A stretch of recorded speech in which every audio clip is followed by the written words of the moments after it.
The motion is adopted. Republicans passed President Trump's Big Beautiful Bill July 3rd, and it includes significant reforms to Medicaid and the SNAP food assistance program. Ask a Republican, and they'll tell you these are important reforms to cut down on waste, fraud, and abuse. Democrats say it's cruel and people will die because they can't get coverage. So what does the bill really say? The SNAP and Medicaid work requirements are nearly identical. To qualify, individuals between the ages of 18 and 65 must work, volunteer, or participate in a work program for 20 hours per week. They may also be enrolled in school on a half-time basis. There are exceptions for the parents of caregivers of children 13 and under, Indians, those who have a disability, a serious medical condition, or are pregnant.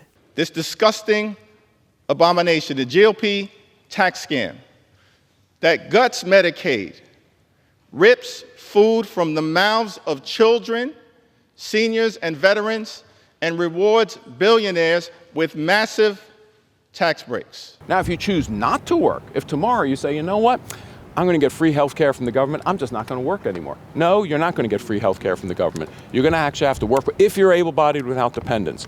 So look, that rhetoric is just false. I mean, I can't use any other word. Fact of the matter is, no hardworking American is going to lose their health care. The CBO predicted approximately 17 million people would lose their health care over the next 10 years due to the reforms in the bill. They said of those 17 million, 4.8 million would be able-bodied adults between the ages of 19 and 64 with no children who do not meet the work requirements.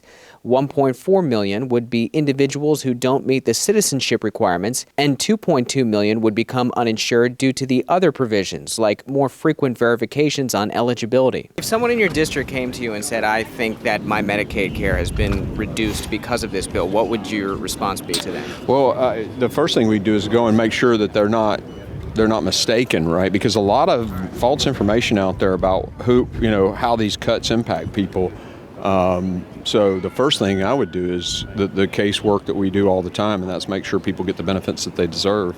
What would you say to somebody if they look at the changes to Medicaid and SNAP and they say, I actually agree with work requirements? What would your response be? Well, it takes me about 3 hours to get to the Arkansas border from DFW, and so we already know what happened in Arkansas when they put these so-called work requirements in, that it led to a healthcare catastrophe in that state. And when you look at a state the size of Texas, it's only going to be worse. Congressman Vesey is referring to work requirements in Arkansas that led to 18,000 people losing their coverage, but no increase in employment.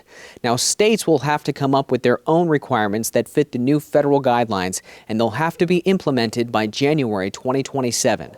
I'm Ray Bogan for Straight Arrow News. For more reporting, download the SAN app.